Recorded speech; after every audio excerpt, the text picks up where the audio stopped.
So this team is pretty good. We share kind of a namesake, but they're always like pretty solid. I've had a lot of games where my team just got absolutely dominated by this team and had a ton of shots. They have a few guys on this team that are like pretty good and can kind of shoot and have speed and hands and everything. So this would be with this Blades of Steel team, which is also really good. My team. This will be a pretty good game, and we'll see how it ends up because this will probably be the best test so far in the season. At the very beginning, but still. Like they're the best opponent so far. So if you're buying hockey equipment and you want to support the channel, check out the links in the description. In the US, check out the links to Pure Hockey. In Canada, check out the links to Hockey Supremacy. If you click those links and make a purchase, I get a kickback from the sale. So anything that comes back from that comes right back into the channel so I can make more content and doing like real reviews and stuff. I got buy gear to do a lot of the tests for it, so that costs money and it would be greatly appreciated. Otherwise, if you want to support the channel without buying anything, check out links in the description to Patreon, buy me a coffee. Everything through there comes again back into the channel so I can make more content and doing real reviews.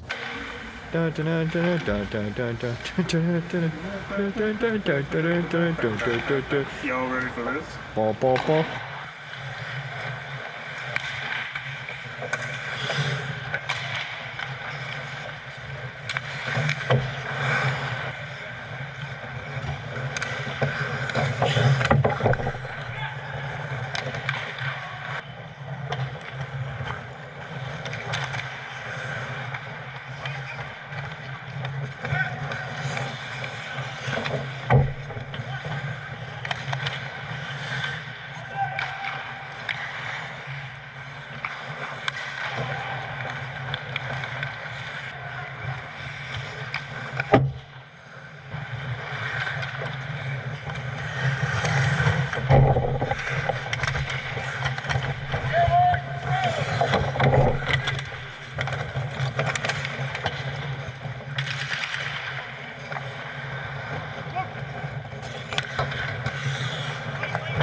So I feel like this is one of those cases where the score doesn't actually show what happened in this game. Like, it was 6-4 with an empty net goal, but my team, I'm not saying we dominated, but we scored on a lot of opportunities that we had. And then because this team is so good, they kind of pull off the gas quite a bit whenever they get leads, and then kind of allows other teams to come back, kind of like this case. It's not like they're bad or anything. It's just like they're so good, and if they can kind of score at will, and I've been on the other end of that too. It is what it is. So even though this one was like 6-4 and like 5-4 without the empty net goal, I feel like it wasn't really like that close. It just ended up being close because of the circumstances and everything.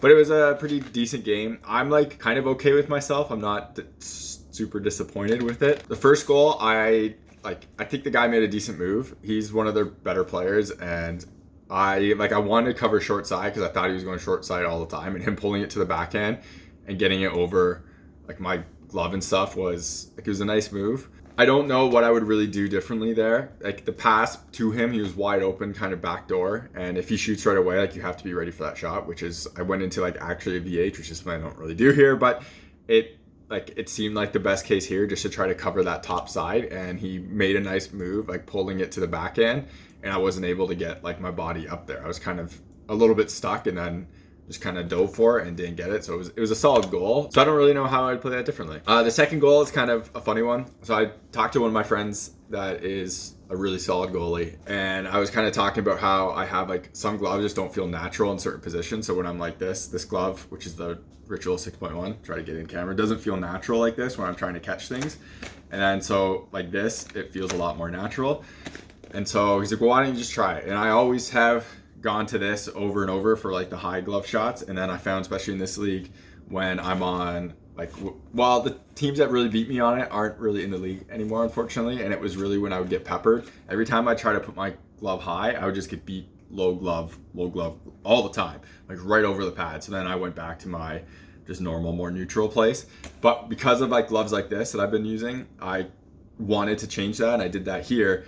And you can see the one guy shoots it right into my glove. Like, I'm just holding it right here, and he shoots it right into the glove. So I'm like, wow, maybe this works. And then this goal, this guy walks out and puts it like right here. Can't see that on camera. Puts it like right there. So I try to go, and it like, I think I get a piece of it, and it just bounces down and in, and I miss it. And that's one of the things where if I was like this, it was a way easier save. But it's one of those like growing pain things. I've since kind of gone to this more just because of like, I'm trying to use this glove and a few other gloves and see how kind of they play. And so I have been going to a higher spot, and it's working okay. I still find like you have to be really selective with it though. When people are just coming in for a shot and they're not in tight, yeah, it's up here. But the second they come anywhere like at the dot, you have to drop that, because if they don't, they'll just blow it by you, especially like small little chips and stuff. So it's a very selective thing. But when guys are like just all alone, like top of the circle type thing, or just like near there, you can really keep it up there just because guys keep shooting there for some reason. And especially in like the lower leagues where like, I don't know why, everyone just tries to go for the same shot. I can give you all low and they'll just keep shooting right here. So it's odd. Again, we'll see how it works with this league, because I haven't really played against teams that like can really shoot and really dominate the play yet when I use this hand position. So we'll see if it gets to that point. There's a few games I played where were total blowouts, but it was a different scenario of shots. It's not like people just blowing shots by. It's like breakaways, 2-on-0s, crap like that. So it's not a great test yet, but we'll see how that happens going forward a bit. The third goal was a play that I mentioned how my team kind of gets a little bit lazy when they just really take the foot off the gas, and this guy just wide open. Nice pass from behind the net by the guy who scored the first goal, and I didn't get my glove over, and I was kind of like, I wasn't expecting the pass, so it's my fault. I should have gone post like this with the glove right above my pad, and I didn't, and it was like lagging behind, and you can see my left leg is also like behind my other leg, so it's not anywhere near where it should be. And the guy puts a glove, hits my glove, and goes in. So it's like, it was lazy kind of on my part too, and it was a play I wasn't expecting. I had no idea that guy was there. I thought he was going to try to wrap, so I just tried to get there as soon as possible, because he was leading it. None of my team was anywhere near that. There was two of their team, so I figured he'd try to wrap that and walk out, so I wanted to cover that off as quickly as I could, and I just didn't see that play coming, and it worked, right? I needed to be in a better position to make the save and not just sliding over there, but it was a shot that I wasn't expecting from, but So it's all on me. I need awareness and everything like that. The fourth goal is a super weird broken play with an empty net where a guy ends up being open wide, like wide open back door, but it happens when there's an empty net. But the guy in front tried to tip this. So if you remember that one goal where the guy put it through his legs, I think this is the same guy. Regardless, that shot out front, he tried to tip it on me. So I tried to play it, and it was like playing the tip. And then it just happens to become like a perfect pass back door. And then this guy just chips it in. So, and then the guy just like flicks it backhand. And I don't even know if this was honestly going in, but it hit like the tip of my blocker and just floated in. And it really sucks. But again, I was playing the tip because it was attempt for a tip and it went back door, and it's unfortunate. I don't know, like maybe if I drop my stick and try to catch it or something, but it was a nice play, and like the bounce went their way, and it is what it is. But luckily, like I feel bad for them because the ref screwed up at the very end for the empty net goal and got in the way, and we ended up scoring. But at the same time, I don't know, I feel like we deserved the win for how much better we played, and then just kind of took our foot off the gas. So it's like, yeah, it was all right. This was the closest one so far for this team, so it was a solid, like, it just shows that how hard my team has to try for this. So, but whatever, it was a solid game, and it was the closest one so far for the Blades of Steel, so it was good in that sense. You're watching HockeyReviews.ca.